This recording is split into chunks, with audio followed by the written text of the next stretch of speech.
आज अपन बात करेंगे किडनी के बारे में, यानी वृक्क या गुर्दा ये कितने प्रकार का होता है। अब बहुत सारे स्टूडेंट इस चक्कर में होंगे कि सर किडनी तो एक ही टाइप की होती है, आप ये अलग अलग प्रकार के बारे में कैसे बात कर रहे हैं। जैसा कि मैंने कल बताया था या पहले वाले वीडियो लेक्चर में मैंने बताया था कि किस किस प्रकार के संघ के जीवों में किस तरीके का एक्सक्रीटरी सिस्टम या उत्सर्जन तंत्र पाया जाता है, और मैंने ये कहा था कि नेक्स्ट वीडियो लेक्चर में मैं किडनी के बारे में बताऊंगा। तो आज मैं बता रहा हूं कि इस दुनिया में या इस संसार में पाए जाने वाले या इस पृथ्वी पर पाए जाने वाले सभी जीवों में कितने प्रकार की किडनी होती है। यानी जनरली 3 टाइप की किडनी होती है। एक तो प्रोनेफ्रिक, मीजोनेफ्रिक और मेटानेफ्रिक। ये 3 टाइप की किडनी ऑल ओवर ब्रह्मांड में उपस्थित जीवों में पाई जाती है, जिसका अपन अध्ययन जनरली करते हैं। अपने अंदर मेटानेफ्रिक होती है। अब इनमें क्या फर्क है और क्या कारण है इनका, इसके बारे में अब बात करते हैं।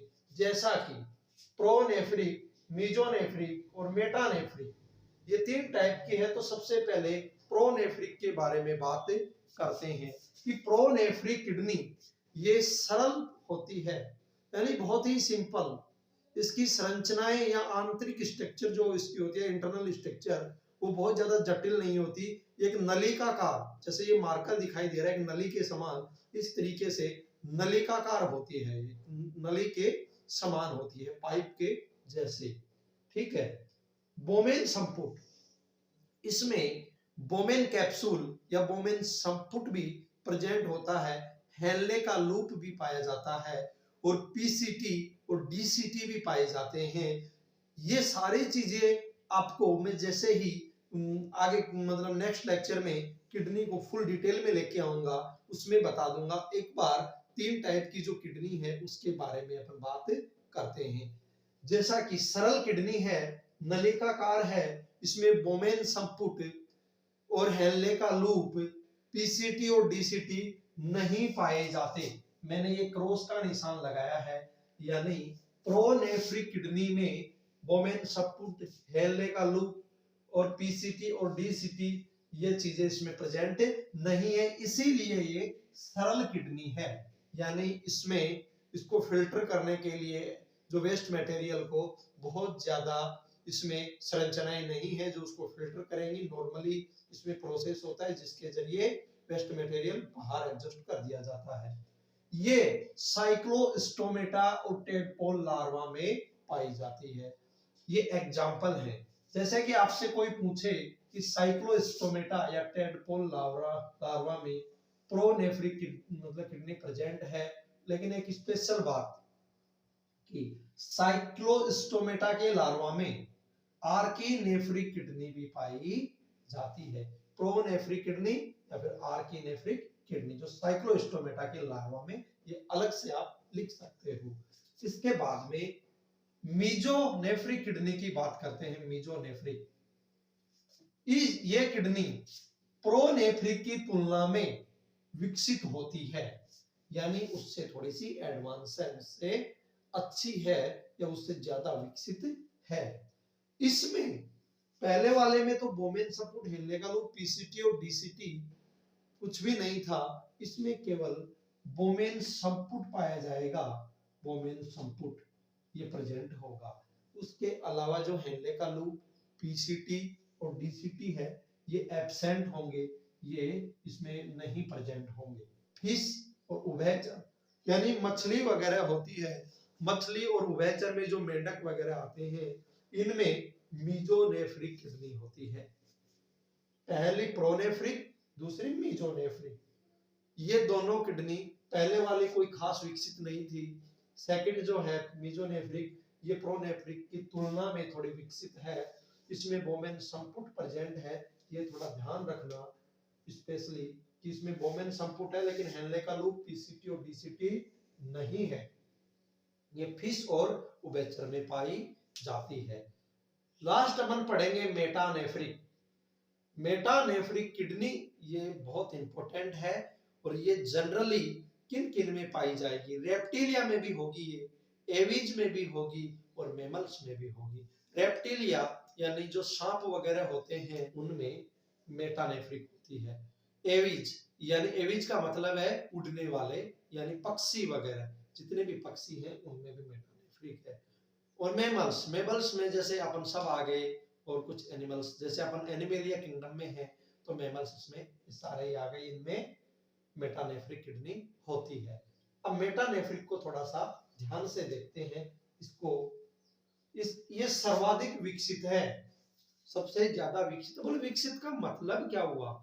इसका मतलब ये है कि पहले वाले में प्रोनेफ्रिक में ना तो बोमेन संपुट था, ना हेनले का लूप था, ना उसमें पीसीटी थी, ना उसमें डीसीटी थी, कुछ नहीं था।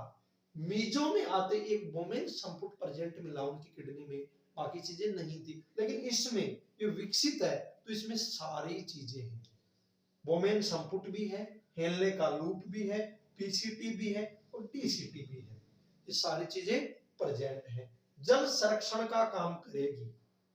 तो जल संरक्षण क्या ले तो कैसे? मैमल्स में सर्वप्रथम मैमल्स में जल संरक्षण का काम है मेटानेफ्रिक किडनी ने किया था।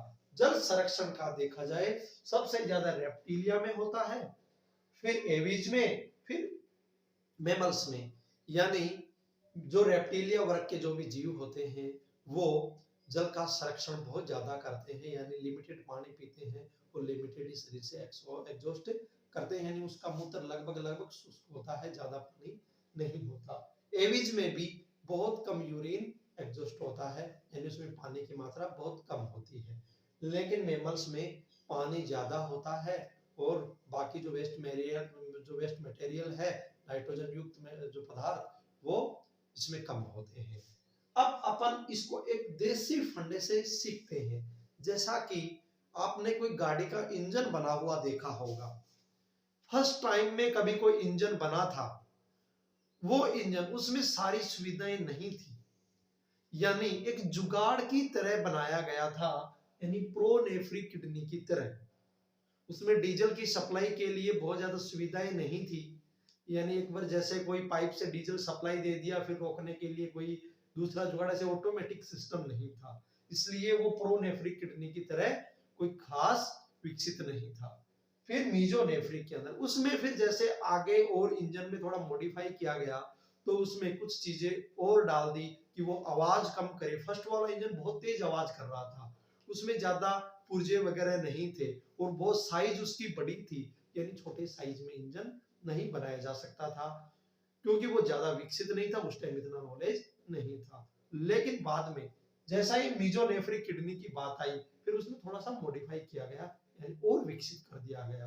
और जैसे अभी प्रेजेंट के इंजन हैं किसी भी गाड़ी के, वो साइलेंट होते हैं, कोई खास ज्यादा आवाज नहीं करते, डीजल या पेट्रोल भी लिमिटेड काम में लेते हैं, ज्यादा खर्च नहीं करते, एवरेज यानी माइलेज भी अच्छा देते हैं, ठीक है, स्पीड भी उनकी अच्छी होती है, कम टाइम में ज्यादा डिस्टेंस कवर करवा देते हैं, ज्यादा दूरी तय कर सकते हैं अपन। और मॉडिफाई यानी बहुत ज्यादा मॉडिफाई कर दिया गया, वो मेटानेफ्रिक किडनी की तरह हो गया। जैसे अब वाले इंजनों में सारी चीजें हैं, यानी जो नई वाली गाड़ियां बनी हैं इनमें इंजन भी अच्छे से काम करेगा और सारी जितनी भी इसके एक्स्ट्रा जो इसमें एसेसरीज होती हैं वो भी अच्छे से वर्क करती हैं, पूरी सुविधाएं, यानी विकसित है, वो फुल विकसित कर दिया गया। जैसे मेटानेफ्रिक है वैसे वो भी विकसित हो गया। और फुल जैसे रेप्टिलिया, एविज और मैमल्स में जल संरक्षण का देखा जाए सबसे ज्यादा जल संरक्षण ये करते हैं। और किस तरीके से जल संरक्षण का मतलब हम समझे नहीं, जैसे अपन ह्यूमन है, ह्यूमन या फिर ये जो भी मैमल्स के अंदर आते हैं ये यूरिन जाते हैं, तो ये पर डे, जैसे ह्यूमंस की बात की जाए तो 1.5 लीटर यानी 1.5 litre per day urine body से बाहर एग्जॉस्ट करते हैं। उसमें अगर विषाक्त पदार्थ की मात्रा देखी जाए या नाइट्रोजन युक्त मटेरियल की मात्रा देखी जाए तो वो कम होती है, यानी पानी ज्यादा चाहिए और जहरीला पदार्थ कम है। लेकिन एविज में पानी थोड़ा कम और जहरीला जो मटेरियल है शरीर में, जो वेस्ट मटेरियल, वो ठीक ठाक मात्रा में। और रेप्टिलिया में पानी और भी कम, बिल्कुल कम, लेकिन ये जो वेस्ट मटेरियल है ये थोड़ा ज्यादा, इसलिए कम पानी में भी ये एग्जॉस्ट कर देते हैं। इस तरीके से आज मैंने ये जो डिटेल में प्रोनेफ्रिक, मीजोनेफ्रिक और मेटानेफ्रिक किडनी मैंने आपको बताई है, इन किडनी की डिटेल आगे नेक्स्ट वीडियो लेक्चर में आपको मिलेगी। उसमें स्पेशली आपको जैसे भाई कैसे ह्यूमन की किडनी विकसित होती है, किस तरीके से वो काम करती है, क्या क्या चीजें उसमें प्रेजेंट होती हैं, कितने टाइम में कितना वाटर वो एब्जॉर्ब करती है, कितना वेस्ट मटेरियल वो बाहर एग्जॉस्ट करती है, इस सारी डिटेल आने वाले वीडियो लेक्चर्स में आपको दी जाएगी। इससे पहले आप इसका स्क्रीनशॉट ले सकते हो।